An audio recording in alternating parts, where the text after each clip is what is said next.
Hello friends, welcome to my YouTube channel RB coaching classes.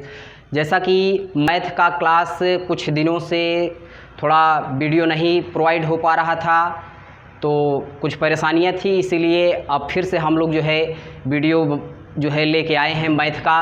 तो चलिए हम लोग जो है पिछले एक्सरसाइज में 1B का क्वेश्चन नंबर 3, 4 तक सलूशन देखे थे, क्वेश्चन नंबर 4 तक। तो चलिए आज हम क्वेश्चन नंबर 5वें का सलूशन देखेंगे। तो देखिए सलूशन यहाँ पर हम कैसे करेंगे।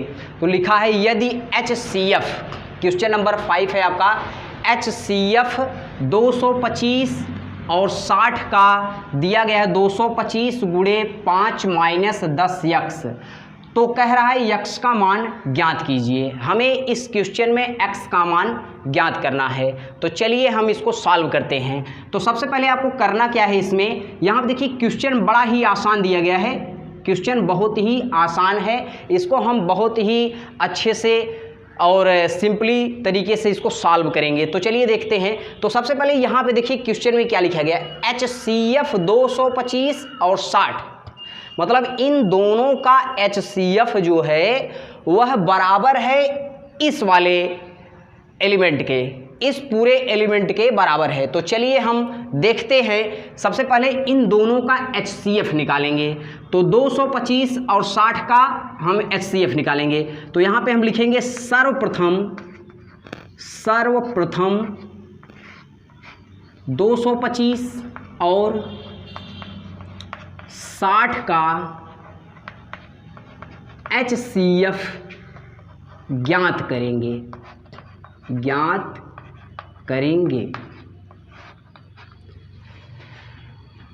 225 60।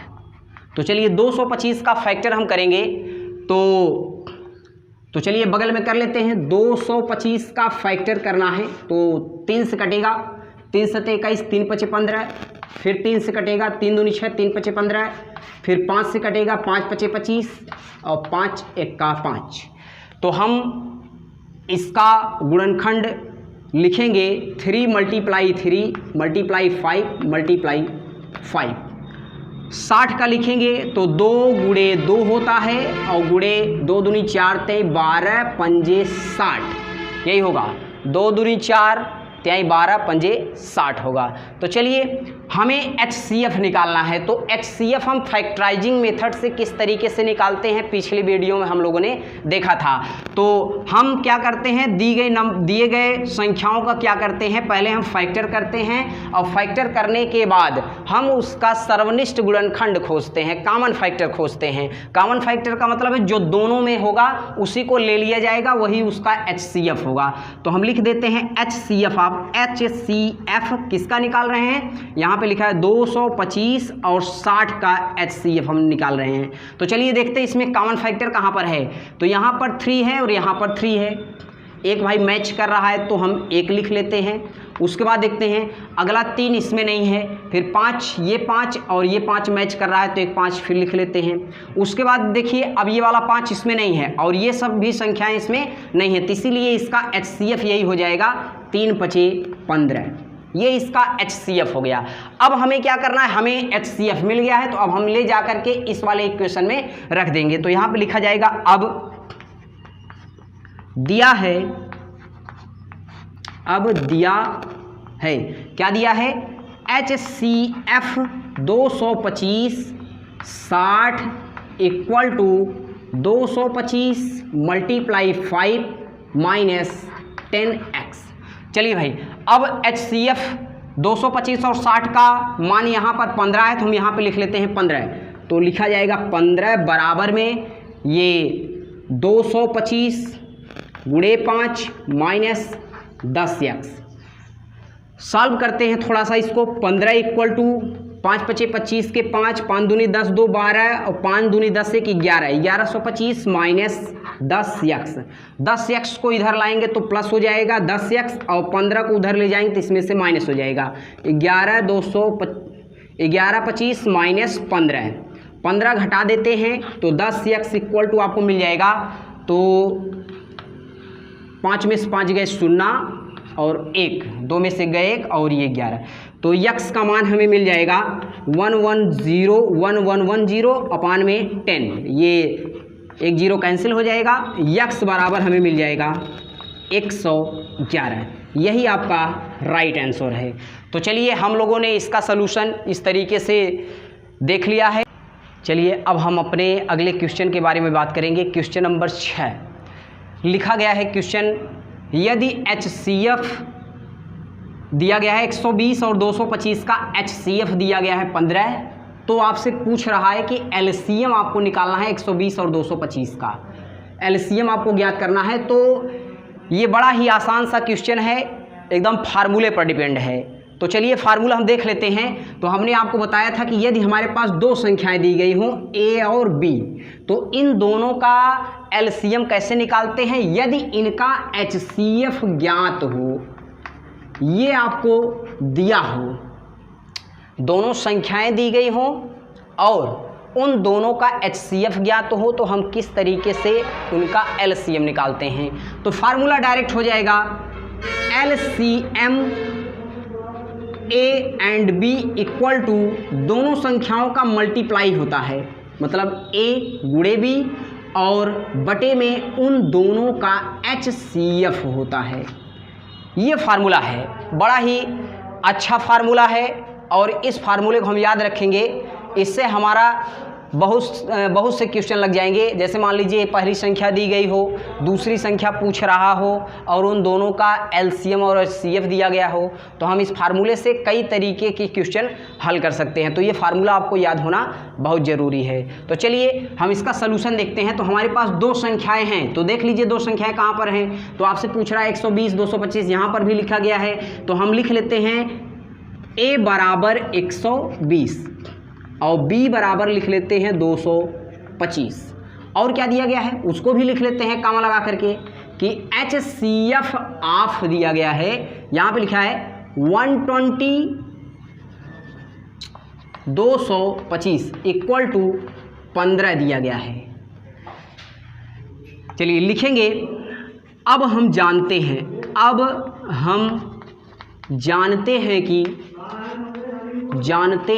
कि क्या जानते हैं, फार्मूला हमारा होता है LCM of A and B equal to A multiply B upon में HCF of A and B।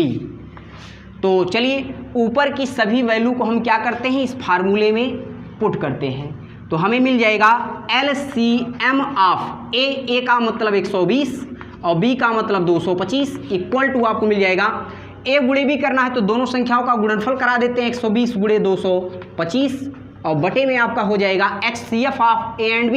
तो यहाँ पे लिखा गया है HCF ऑफ 120 और 225 का। तो थोड़ा सा हम इसको एक लाइन लिख लेते हैं इस तरीके से, HCF ऑफ A का मतलब 120 और B का मतलब 225 हो गया।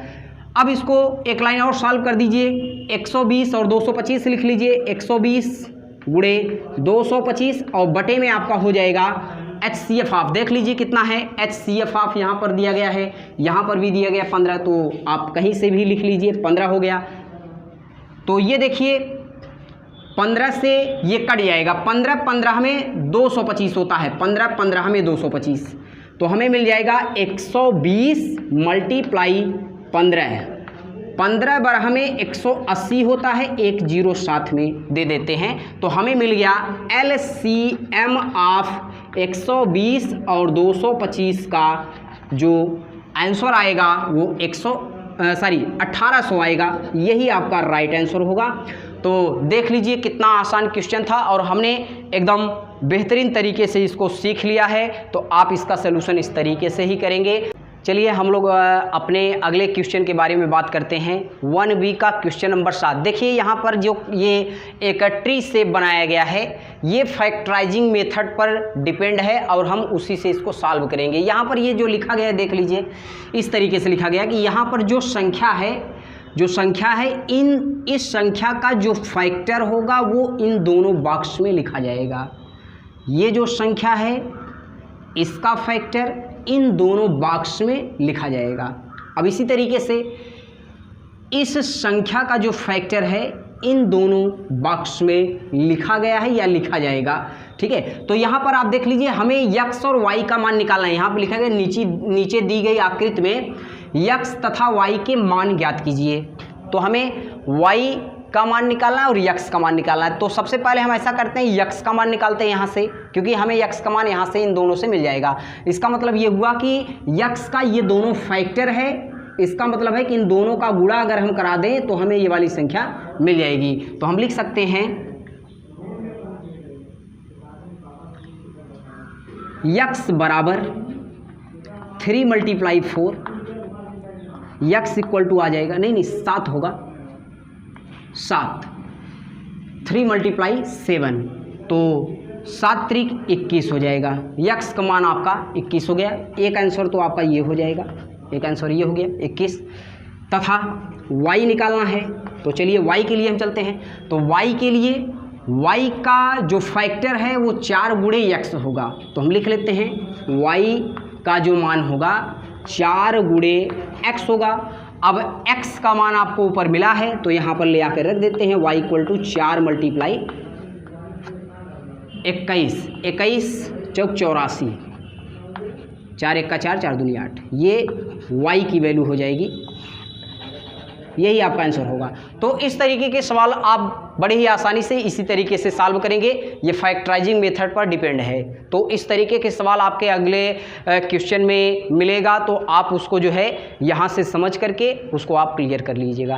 चलिए हम लोग अपने 1B के एक्सरसाइज के बारे में बात करेंगे। क्वेश्चन नंबर 9th, जैसा कि क्वेश्चन नंबर 7 तक हम लोगों ने सोल्यूशन देखा है। क्वेश्चन नंबर 8 जो आपका है, क्वेश्चन नंबर 8 को आप जो है क्वेश्चन नंबर 5वें की तरह लगाइएगा। उसमें भी क्वेश्चन में दिया गया था दोनों का HCF किसी संख्या के बराबर है, तो उसमें x का मान निकालना था, तो इसमें आपको m का मान निकालना है। तो आप इसको उसी क्वेश्चन की तरह से इसको सॉल्व करिएगा। तो चलिए हम लोग अपने अगले क्वेश्चन के बारे में बात करेंगे।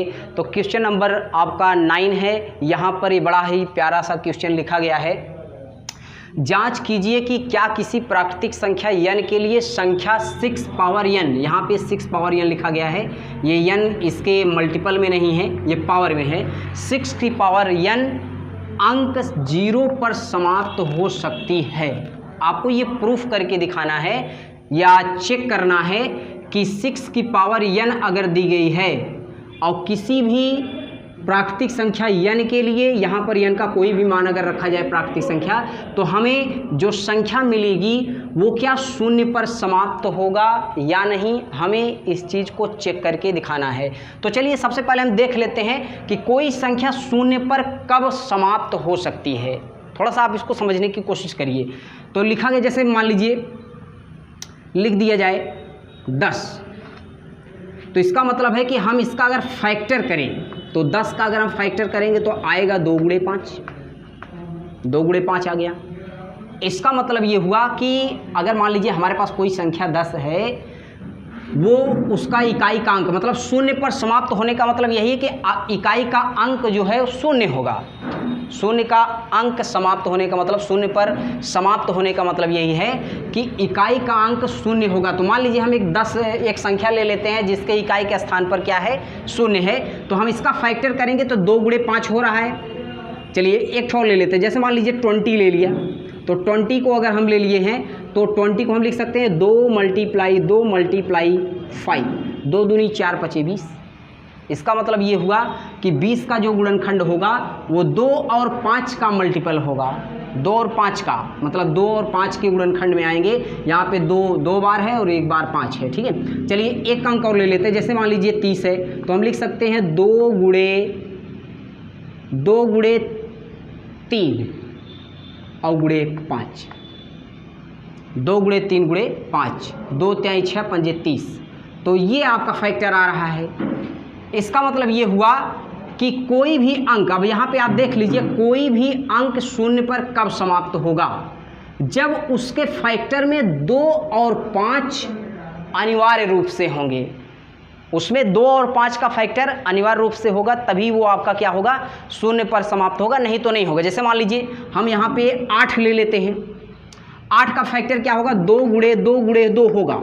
इसका मतलब है कि इसमें 5 का फैक्टर नहीं है, तो इसका मतलब है कि ये शून्य पर समाप्त नहीं हो सकता। जैसे मान लीजिए 15 हम ले लिए हैं, 15 हैं तो लिख सकते हैं 3 × 5, तो 5 तो है लेकिन इसके साथ 2 का मल्टीपल नहीं है, मतलब 2 का फैक्टर नहीं, इसमें 2 का फैक्टर नहीं। अगर 2 का अभाज्य गुणनखंड इसके साथ अगर हम लगा दें, 2 मान लीजिए इसमें 2 का गुणा हम इधर कर भी कर देते हैं, इधर भी कर देते हैं, तो 15 दूना 30 हो जाएगा और इधर भी आपका 30 आ जाएगा। इसका मतलब है कि कोई भी संख्या अगर हमें दी गई है उसका अंक शून्य पर तभी समाप्त होगा जब उसमें 2 और 5 के फैक्टर अनिवार्य रूप से होंगे।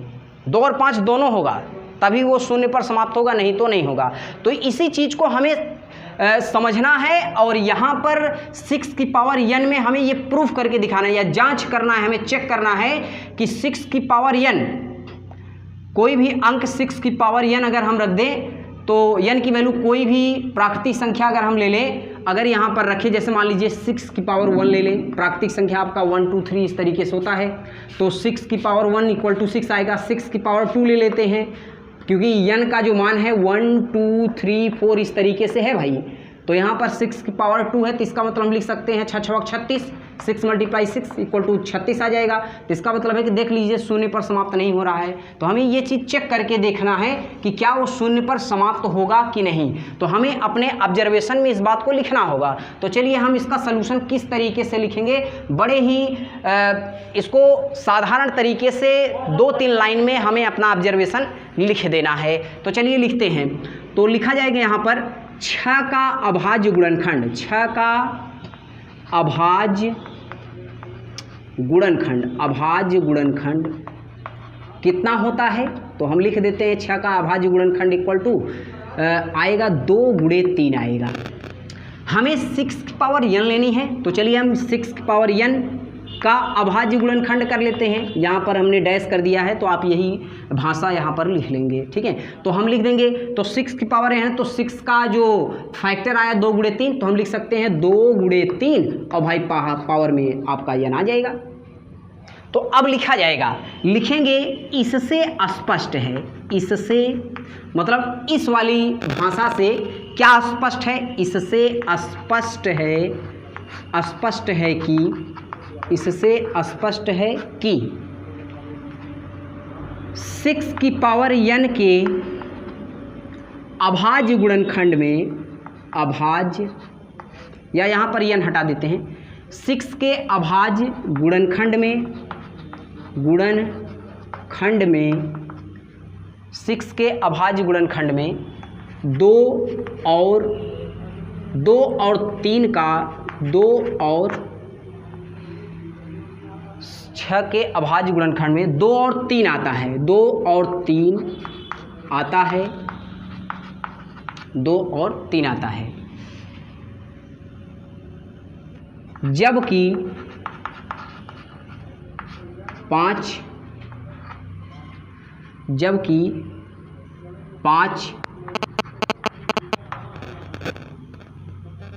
इसका अभाज्य गुणनखंड नहीं हो सकता, जबकि 5 इसका, इसके, जबकि 5 इसके अभाज्य गुणनखंड में, अभाज्य गुणनखंड में, अभाज्य गुणनखंड में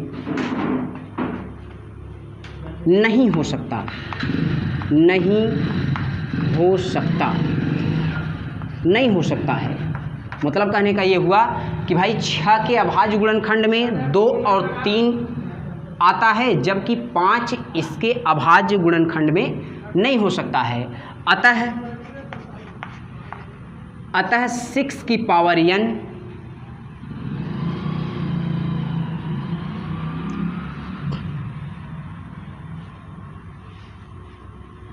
अतः 6 की पावर n के अभाज्य गुणनखंड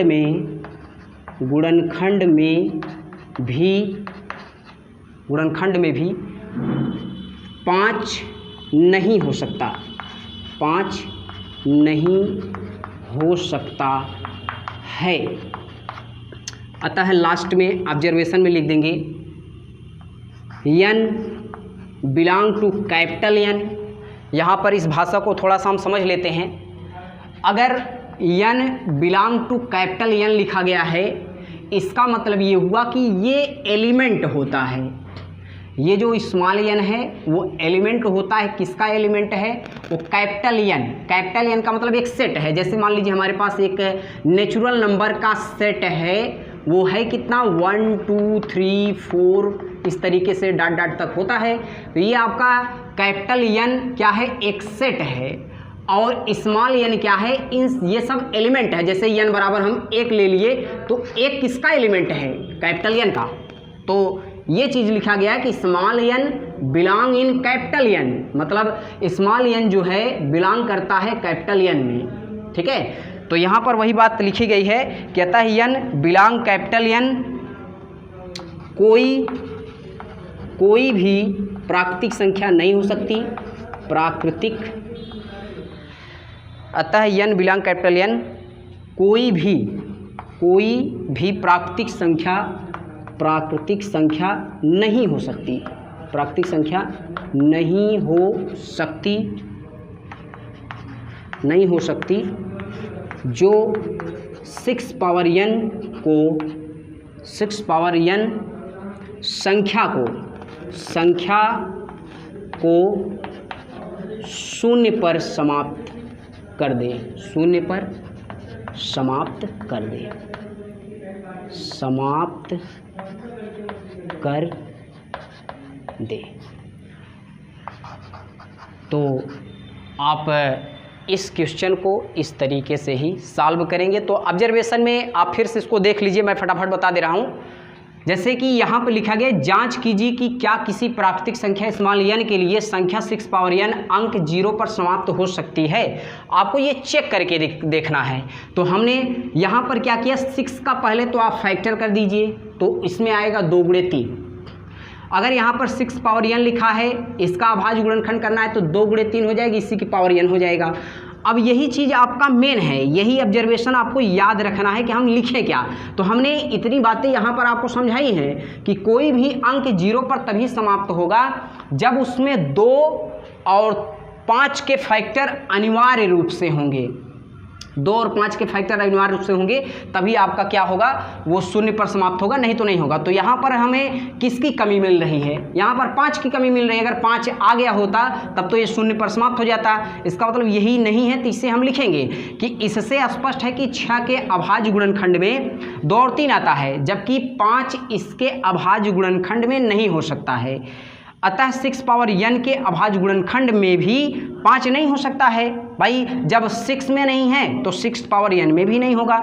अतः small n belong to capital N, कोई भी प्राकृतिक संख्या नहीं हो सकती जो 6 पावर n संख्या को शून्य पर समाप्त कर दे। तो चलिए इस क्वेश्चन का सलूशन आप इस तरीके से याद रखेंगे। चलिए अब क्वेश्चन नंबर हम लोग अपने 10वें के बारे में बात करेंगे। तो क्वेश्चन नंबर 10 क्या है, देखिए लिखा गया है, व्याख्या कीजिए कि 7 गुणे 11 गुणे 13 प्लस 13 और 7 गुणे 6 गुणे 5 गुणे 4 गुणे 3 गुणे 2 गुणे 1 प्लस 5 भाज्य संख्याएं क्यों हैं। आपसे पूछ रहा है कि ये दोनों संख्याएं जो लिखी गई हैं इस तरीके से, ये भाज्य संख्याएं क्यों हैं। तो चलिए पहले हम इसके बारे में बात कर लेते हैं। भाज्य संख्याएं, तो भाज्य संख्याएं क्या होती हैं? तो भाई ऐसी संख्याएं जिनका 2 से ज़्यादा फैक्टर हो, मतलब जो एक और स्वयं से विभाजित होने के अलावा किसी और संख्या से विभाजित हो, तो उसे हम भाज्य संख्या कहते हैं। जैसे मान लीजिए 4 क्या है, 2 से भी कटेगा और 4 से भी कटेगा और 1 से भी कट जाएगा। भाई 2 दूनी 4, 4 एक का 4, 1 चौके 4, तो ये एक भाज्य संख्या है। इसी तरीके जैसे हम मान लेते हैं 3 लिख दिया, तो 3 क्या है, 3 किससे कटेगा, 1 से कटेगा और 3 से कटेगा। 3 एक का 3, 1 क्या 3। इसका मतलब इसके जो है केवल 2 ही फैक्टर आ रहे हैं, इसमें 2 से ज़्यादा फैक्टर आता है। इसका मतलब भाज्य संख्या पहचानने का यही तरीका है जिसमें 2 से ज़्यादा फैक्टर आए। इसका मतलब है कि वो 2 से ज़्यादा संख्याओं से कटे, मतलब स्वयं से और अपने से कटने के अलावा किसी और भी संख्या से अगर विभाजित होती है तो उन्हें हम भाज्य संख्याएं कहते हैं। तो ये आप लॉजिक इसको समझिए और इसी तर्क पर हम क्या करेंगे, इन दोनों संख्याओं को हम क्या दिखाएंगे, भाज्य संख्याएं दिखाएंगे। तो चलिए सॉल्यूशन में पहले ये वाला ले लेते हैं, 7 × 11 × 13 और +13 है। तो इसको हम क्या लिख सकते हैं, देखिए 13 दोनों में, इसको सॉल्व करना है। तो कैसे जल्दी से सॉल्व करें हम भाई, इसका सॉल्यूशन अच्छे से हो जाए। तो हम पहले इसमें देखिए 13, ये पूरी ये आपका एक पद है और ये आपका दूसरा पद है। तो दोनों पदों में हम ऐसा करते हैं 13 कॉमन कर लेते हैं। तो 13 अगर हम कॉमन करेंगे तो यहाँ पे आएगा 7 और गुणे आपका 11 हो जाएगा, और यहाँ पर क्या बचेगा 1, यहाँ पर 1 हो जाएगा। थोड़ा सा इसको सॉल्व कर देते हैं, 13 11 7 77 और +1 कितना आ जाएगा 78, मतलब 13 × 78 आ जाएगा, ऐसे लिख देते हैं 78।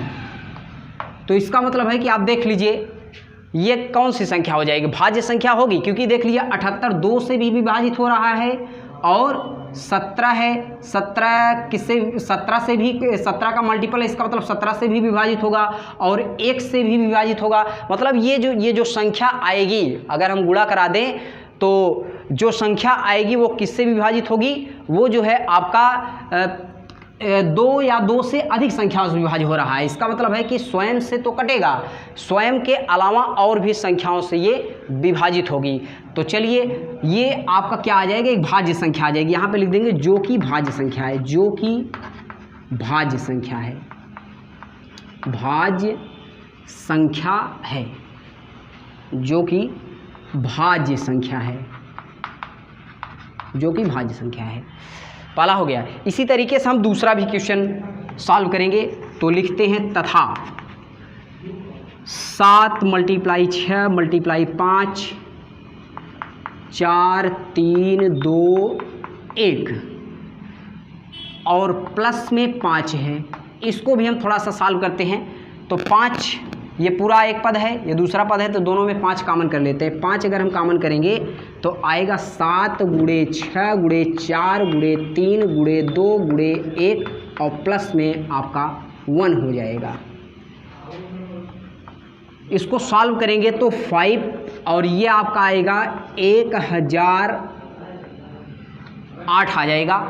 गुणा अगर कराएंगे तो +1 जोड़ देते हैं 5, यह आ जाएगा 1009 आ जाएगा, जो कि ये भी आपका क्या होगा, भाज्य संख्या होगी, जो कि भाज्य संख्या है, जो कि भाज्य संख्या है। कैसे पता चला भाज्य संख्या है, देख लीजिए ये आपका 5 से भी डिविजिबल है और एक इस वाली संख्या से भी अगर हम इसमें भाग देंगे, इसी वाली संख्या से अगर हम भाग दें इसमें तो इससे कट जाएगा 5 आएगा, या 5 से भाग देते 5 से कट जाएगा तो ये बचेगा, या इसमें एक से भी तो कटेगा। इसका मतलब है कि ये पूरी संख्या जो है 2 या 2 से अधिक संख्याओं से भी विभाजित हो रही है, इसीलिए ये दोनों संख्याएं क्या है, भाज्य संख्याएं हैं। तो चलिए इसका सलूशन हम इस तरीके से देखेंगे, आप इसका सलूशन इस तरीके से करिएगा। चलिए अब हम लोग अपने 1B के क्वेश्चन नंबर 11 के बारे में डिस्कशन करेंगे। तो ये बड़ा ही अच्छा सवाल है, छोटी कक्षाओं में हम इस तरीके के सवाल पढ़ा करते थे और उनका सलूशन बड़ा ही आसान होता था। एलसीएम के बेस पर आधारित कुछ सवाल हैं, इसको हम लोग देख लेते हैं। तो लिखा गया, किसी खेल के मैदान के चारों ओर एक वृत्ताकार पथ है, इस मैदान का एक चक्कर लगाने में सोनिया को 18 मिनट लगते हैं, सोनिया को 18 मिनट, जबकि रवि को 12 मिनट लगते हैं। मान लीजिए कि वे दोनों एक ही स्थान और एक ही दिशा में चलते हैं, कितने समय बाद वे दोनों पुनः प्रारंभिक स्थान पर मिलेंगे। तो जैसे घड़ी वाला सवाल आप लोगों ने देखा होगा कि जैसे 4 घड़ियां हैं, एक ही समय से स्टार्ट होती हैं, कोई 12 मिनट पर या 15 मिनट पर इस तरीके से बजती हैं, तो पूछा जाता था कि आखिर बताइए घड़ियां एक साथ एक समय पर कब बजेंगी, घंटी कब बजेगी एक साथ। तो इस तरीके के सवाल लगाने के लिए हम क्या करते थे, उनका एलसीएम निकालते थे। तो इसमें भी क्या है, ये वृत्ताकार पथ ही दिया गया, इसका मतलब घड़ी की ही तरह जो है इनका भी डायरेक्शन है, ये वृत्ताकार पथ पर इस तरीके से ऐसे चल रहे हैं। तो चलिए हम इसका सलूशन बड़े ही आसान तरीके से 18 और 12 का एलसीएम निकालकर जो है ज्ञात करेंगे। तो सलूशन में हम इस तरीके से लिखेंगे, सोनिया द्वारा लिया गया समय, सोनिया सोनिया द्वारा लिया गया समय बराबर 18 मिनट। रवि द्वारा लिया गया समय 12 मिनट। चूँकि सोनिया और रवि एक ही स्थान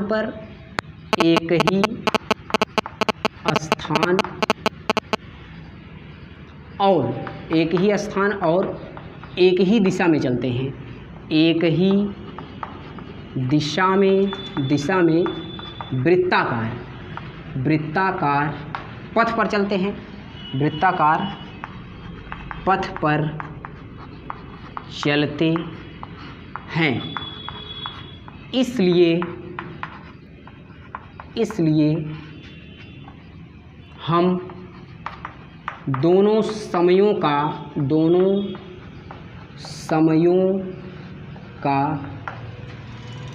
एलसीएम ज्ञात करेंगे।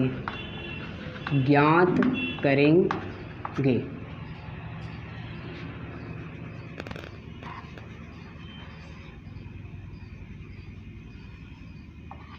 करेंगे। तो चलिए एलसीएम निकालना बड़ा ही आसान है। तो 18 और 12 का फैक्टर कर लेते हैं। 2 गुणे 3 गुणे 3, 2 3 6 3 18, और इसका हो जाएगा 2 गुणे 2 गुणे 3। तो एलसीएम निकाल लेते हैं। एलसीएम ऑफ 18 12 का करना है। तो चलिए एलसीएम ज्ञात करने की क्या करते हैं, फैक्टराइजिंग मेथड से पहले जो मैच करता है उसको एक बार लिख लेते हैं। तो देखिए ये दोनों में है तो इसको लिख लिया 2 एक बार, 3 भी मैच कर रहा है इसको भी एक बार लिखेंगे। अब ये दोनों नहीं मैच करें तो इनको उसी तरीके से हम गुणे का चिन्ह लगाकर लिख लेंगे। इनका गुणा करा देना है। 2 3 6 3 18, 2 दूनी 4, 3 12 3 36 आ जाएगा। यही वह समय है, दोनों पुनः प्रारंभिक स्थान पर मिलेंगे। लास्ट में लिख देंगे अतः सोनिया और रवि 36 मिनट बाद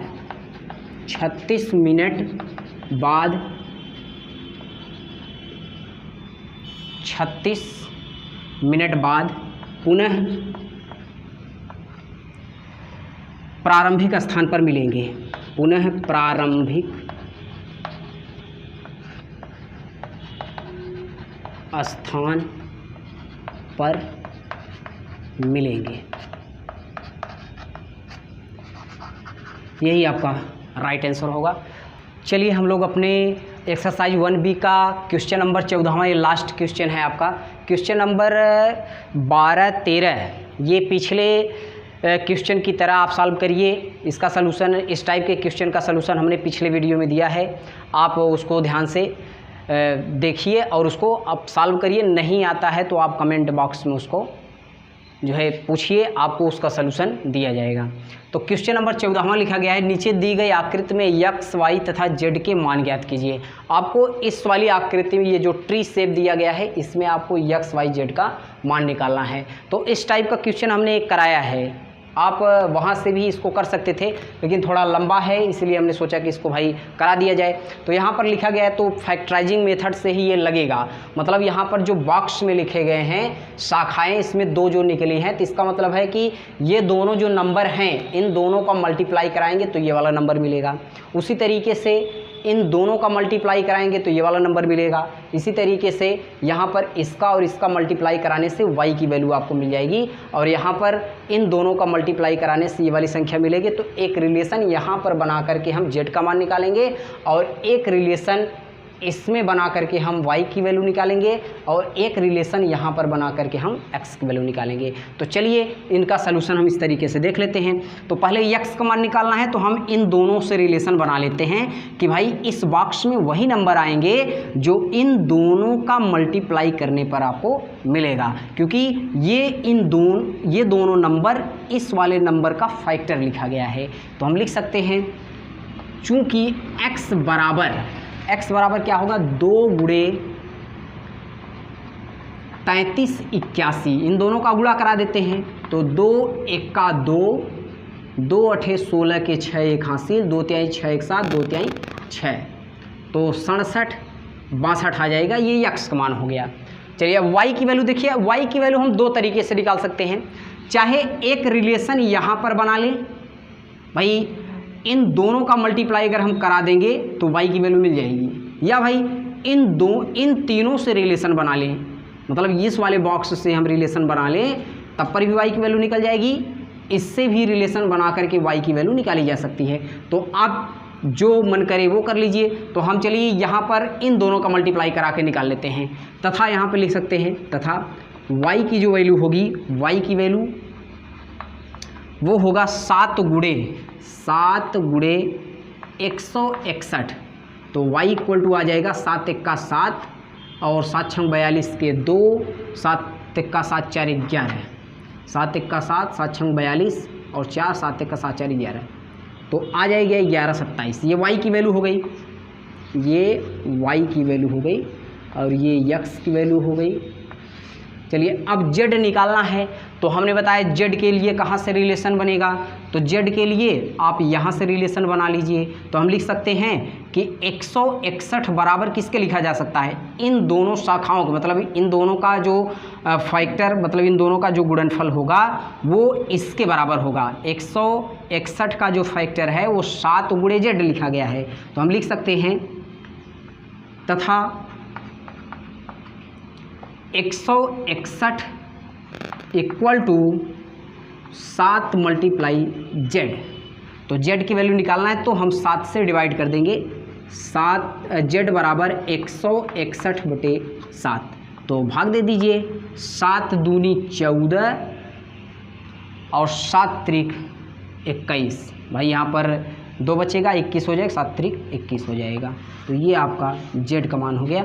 लास्ट में हम लिख देंगे अतः x का जो मान आया है वो आया है 67 62 और y की जो वैल्यू आई है वो है 11 27 तथा z की जो वैल्यू है z इक्वल टू 23। यही आपका आंसर होगा। तो चलिए हम लोगों ने 1B के एक्सरसाइज का सभी सवाल को हल कर लिया है। उम्मीद करता हूँ आपको अच्छे से ये वीडियो समझ में आया होगा। तो आप इस हमारे चैनल को ज़्यादा से ज़्यादा आप सब्सक्राइब करिए, लाइक करिए, शेयर करिए। आप वीडियो को अच्छे से समझिए, देखिए। क्या आपको समझ में नहीं आ रहा है आप उसको कमेंट बॉक्स में फिल करिए, हम उसका जो है समस्या या उसका समाधान आपको भेजें।